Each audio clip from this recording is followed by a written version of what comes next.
Got to get that royal shirt in there, don't you? Of course. Hey, this is Pamela Riemenschneider. I'm the retail editor for Blue Book Services. And this is the Produce Reporter Week in Review.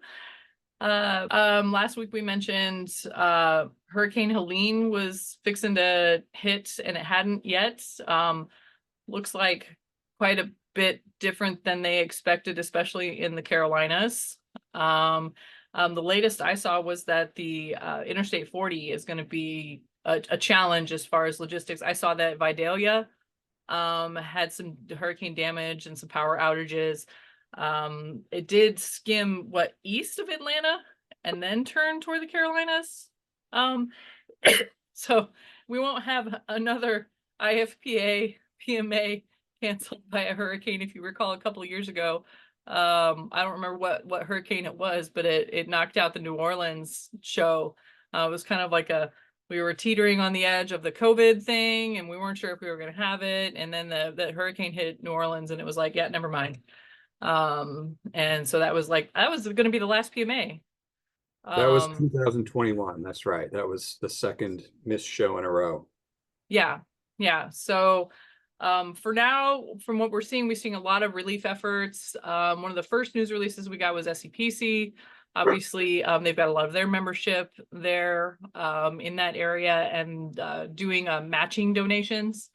A lot of the retailers have sent out news releases about relief efforts. I even saw some back and forth on LinkedIn talking about getting food donations coordinated. Jason's Deli, I saw that was working on getting some food distributed to people who are out there in need, and then also the helpers, folks trying to get everyone back on their feet. So we'll keep an eye on that, but it was quite a bit more than expected happened there in the Carolinas. So yikes. This seems to be the season, or at least the last couple of weeks have been the season of surveys and also the season of new products. Tons of new products ahead of the IFPA Global Show. But I want to talk about surveys for a little bit because we got some really interesting insight on self-checkout and produce, on online grocery, and what's really driving growth in online grocery. Yeah, so online grocery, that headline that we have says 69% of consumers buy groceries online. We probably could have done a more accurate job with that headline because the reality is 69% have kind of ever bought groceries online, not regularly. So if you're one of those people who doesn't, or you're a little skeptical of that, to hear nearly 70%, that's not really the norm. And even some of the figures in this I still find hard to believe, and maybe it's more of an urban thing. 47% of consumers orders 26 to 50% of their groceries online. That's an incredibly high number. That And I don't is, think that's by volume. Like if you are buying some kind of food stuff through Amazon, maybe, but that's not going to be the bulk of the groceries that you buy. I'm still a little skeptical of that. I'm skeptical about that. Although I will know anecdotally, which anecdata is not, actual data. I know so many people who only do grocery pickup nowadays, and I can't. Every time I get through the ordering process, I'm annoyed. I can't. It's not like walking through the store for me, and I go to the store 2 to 3 times a week. My husband goes on his lunch hour when he's working in the office and goes to Central Market, or he went to Fiesta this week to look for mangoes to try to get the last of Big As Your Face mango season. Apparently they sold out already. We had a story about mangoes and how the mango deal is lower than it was expected to be because of some USDA issues. And I was really sad about that because I was hoping to get one last push on the Keats before they are out of the market. I'll have to try to catch a hold of some of the awesome California grown Keat mangoes if they have them, although at an Atlanta show, I don't know if they'll be there. That's usually what my suitcase is full of when I leave PMA or IFPA. Back to online grocery though. 26 to 50% of their groceries online. I'm skeptical, but also the 60% of respondents prefer home delivery. That is not feasible in so many markets across the US. So this has to be, it's 1,000 US consumers, 18 years and older. And it says 69% of consumers purchase groceries online in some capacity. I mean, I get my popcorn kernels on Amazon because the regular store doesn't carry them. Do I count that as online grocery shopping? No.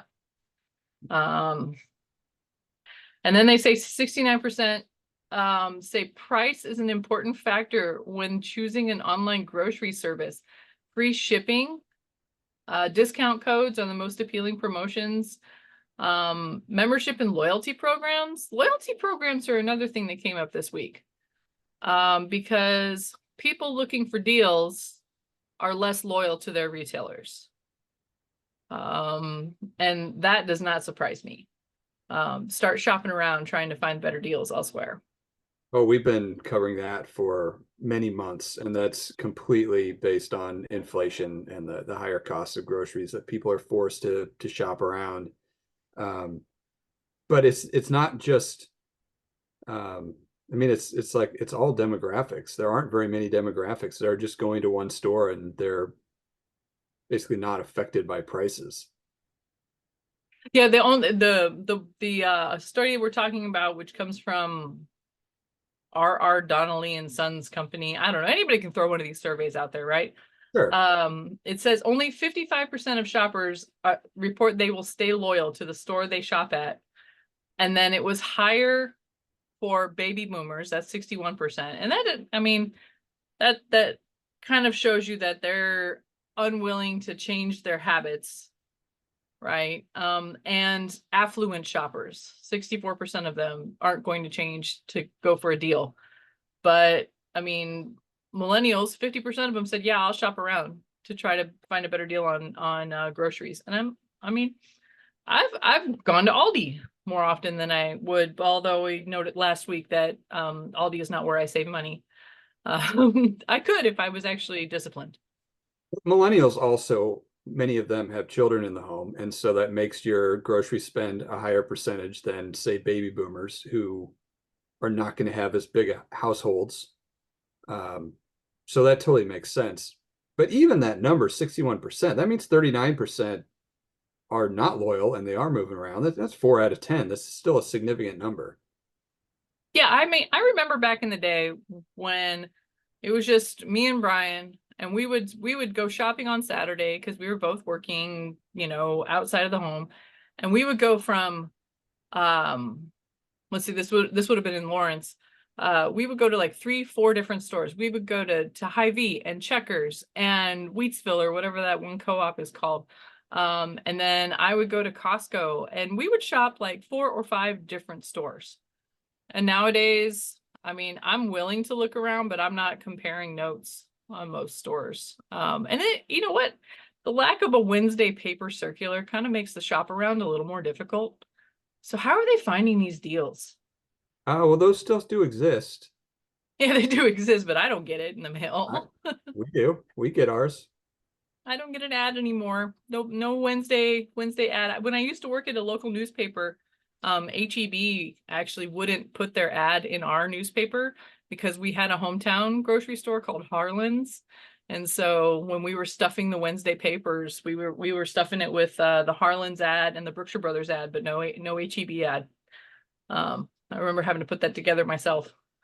So, but that was multitask 25 years ago, something like that. Yeah, so some of the things that they're doing to stretch dollars is stocking up, which chill out on the toilet paper stocking up, folks. Purchasing fewer items. That's the one that I've noticed we've done lately. And I've actually kind of been really cognizant about how much food I'm buying lately and do I actually need this? And I saw something and I wonder if this will catch on. I saw a trend of shopping your own pantry in January, like having like a no spend January where you try to spend as little as possible on groceries. And I'm sure most grocery stores will be like, please don't do that. This is when we actually need you to maintain your spending, please. that is not conducive to eating fresh. Yeah, it's not conducive to eating fresh. So maybe you don't buy anything but fresh. what if you have only like retailers jump ahead of this? They're saying, hey, you're going to shop your pantry, but how about have only fresh January where you're only buying fresh ingredients and shop your pantry for the rest? I don't know. We'll see. I bet I, the CPG advertisers would not like that approach. I bet they wouldn't. Well, regardless, there are a bunch of different reports that we got this week, and we'll link out all to them all if you're one of those data hungry folks. So you can check out the other one that we saw, Brick Meets Click, does a monthly report on their online grocery, and then this one is kind of like a one-off, talking about how affluent shoppers are boosting on Walmart's online grocery. And like, let's put it into perspective. And they had this cool chart where they're showing that people who make $200,000 and above are only 8% of Walmart's online grocery compared to 14% of supermarket and Target. Lower income shoppers are far bigger. They're 41% of Walmart's online grocery, and then only 28% of Target. So I mean, that's store demographics. I don't think that surprises anyone. But that number is growing 4 times faster than any of than the baseline. So Walmart's getting a second look from higher income shoppers. And I'm seeing that in my household. My kids would prefer Walmart over Target lately. There's a lot there. Target's getting hard to shop. I mean, it's 2 department store. It's kind of like shopping at JCPenney is kind of what I feel like lately when I go in there. And Walmart, I feel like it's just easier to find things. So that's just anecdotally. How's the self-check? Do you find that difficult? Because a lot of consumers apparently do. 67% of shoppers report issues with scanning bulk produce at checkout. Yeah, let me get that one up because I have that one up too. And I'm like, where did it go? 2/3 of shoppers have problems. Now, POUs have been around for a long, long time. And increasingly, we're seeing even barcodes on individual pieces of fruit. I know the places that I shop make it awfully easy to do fresh produce. So Yeah. that number is a little surprising to me that people are having trouble figuring this out. Yeah, people leave items because they can't figure out how to do self-checkout with it. Really? They do? 57% of shoppers admitted to leaving a produce item at the register due to confusion in the system or lack of user-friendly instructions. Okay, so that's on the retailer. Retailer needs to fix that, and the grower shipper needs to fix it with the retailer, because you're talking about entering the code yourself. When I'm at HEB, if there's a PLU sticker on a piece of fruit, it's got the barcode on it, and the register scans it. 9 times out of 10, it's got the right thing in there. But once in a while, it's not right. And there's like a minion hanging out right over there next to me for every time I forget to place the item in the bag. And they come over and help me. The only time I don't go to self-checkout when I have like 10 items or under is if I have alcohol.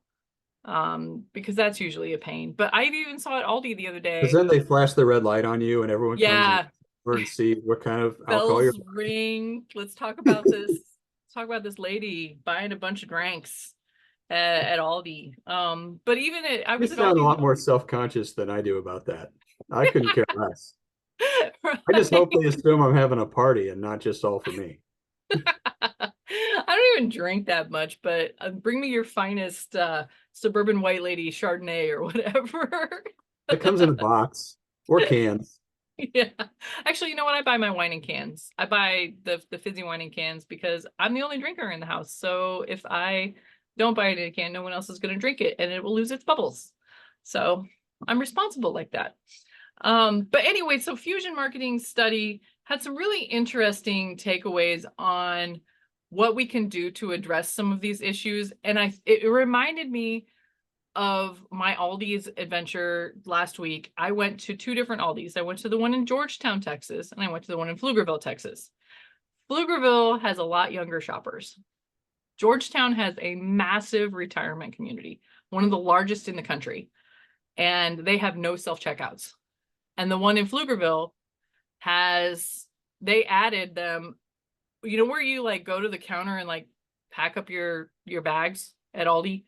They took Yeah. out half of that counter and added extra self-checkouts in addition to the original 4 that they put in. So it must be successful for them. Because I hadn't seen that before. And then when I went to the Pflugerville one, I noticed there are no self-checkouts. And I was like, I guess they don't want the old people using the self-checkout. Well, I suspect it's the opposite of that, in that if they had them, they weren't getting used. Yeah, it could be that too, Because but I it's a do see people at Aldi who seem intimidated by self-checkout, especially older people who have a very small amount of items that I would like to just go over to them to the self-checkout and show them how it works. And this is really easy. And you do not have to wait in line behind me who has 40 items, which is why I'm not using the self-check today. self-checkout. Every time I've used it, it beeps at you and like hurries you along. If you're taking too long, it's like, hey, psst, psst, hurry up. It does do that. You just take your time. Like no one's, I'm if it's judged. upset you, it's like, yeah, don't worry about it. I'm Don't take too it anxious for the personally. self-checkout. It's as if it was like announcing what I'm buying. Do you remember the original self-checkout where it would announce what you were buying? That's a bad. Yeah, that's not the move. All right, well, take a look at that on producebluebook.com. If you have not signed up for the Produce Reporter newsletter, you need to go to producebluebook.com. And go Royals. Go Royals. Still alive, and now they're playing the Yankees, who have had a week off, so hopefully they're all rusty and out of shape. This is when I actually start paying attention to baseball. Playoffs only is only, and if the Royals are in it, I don't really pay attention otherwise. Maybe the Astros. Well, when the Royals lost 106 games last year, I have to admit I was not paying close attention, but they have been pretty exciting this year, and now they're on national television, so the rest of the country can see who some of these guys are. We do have probably the third best player in baseball. I mean, Okay. Ohtani and Judge are clearly the best 2 players in baseball. The next guy is Bobby Wood Jr. He's awesome. Okay, yeah. So I have not paid attention to baseball. I've heard of the Ohtani guy. Okay, well, Um, they're on Saturday night on national TV. Check them out. Against the okay. Yankees. All right. See ya.